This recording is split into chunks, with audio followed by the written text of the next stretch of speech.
Good news mga kapuso, sanglit aduna na labing unang surgical face mask manufacturing plant nga gihatagan og permiso sa gobyerno dinhi sa dakbayan sa Davao. Atong sayran ang report pinaagi ni Sheila Vergara Rubio live. Sheila. Yes, Tek, masolusyonan na gyud no ang problema sa shortage ingon man hoarding sa mga surgical mask. Kini tungod dunay usa ka kumpanya dinhi sa dakbayan sa Davao ang gitugutan nga magmanufacture og surgical mask.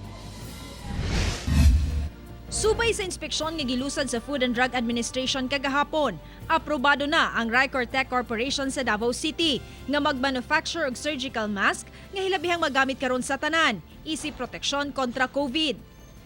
Sanglit na problema sa pagsulod sa mga medical supply gikan sa laing nasod, busa na malit og raw materials ug machine ang maong kumpanya aron sila na lang ang muhibo. Subay sa inspeksyon, duna kini kapasidad nga mo-produce og N88 ug N95 disposable face mask sa baratong kantidad kung itandi sa mga imported product. In that case, we can control the price at some point and give out the public the best quality of mask kasi you could customize this one also eh. You could do 4-ply, 5-ply because you have the machine here.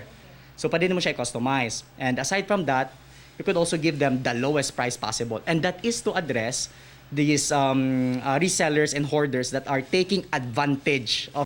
Nagsugod na sa production ang maong kumpanya nga sumala pa kayang makaproduce og 100 masks per minute ug mas mupaspas pa ang produksyon niini sa pag-abot sa dugang nilang machine karong Abril.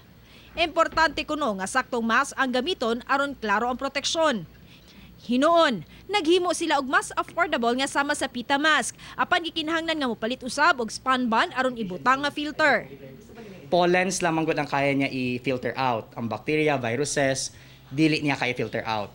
But if you have a pocket inside and you could insert this span bond, hydrophobic layers, the layers that can be found in your face mask, it's already a medical grade mask.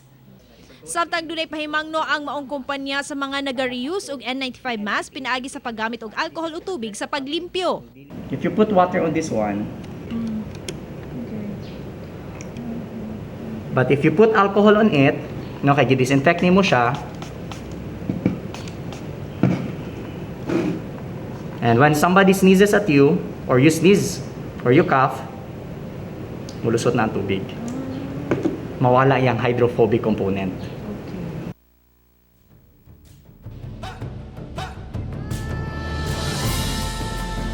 Tek, mamahimong mag-order og mask sa mong kumpanya pinaagi sa ilahang website. Ug ilang gipaniguro nga ilang ikontrola ang gidaghanon sa order aron malikayan ang pagpang-hoard. Tek. Okay, good news. Di kayo na Sheila. Oga, basig pwede ta maka-order. Daghang salamat, Sheila Vergara Rubio.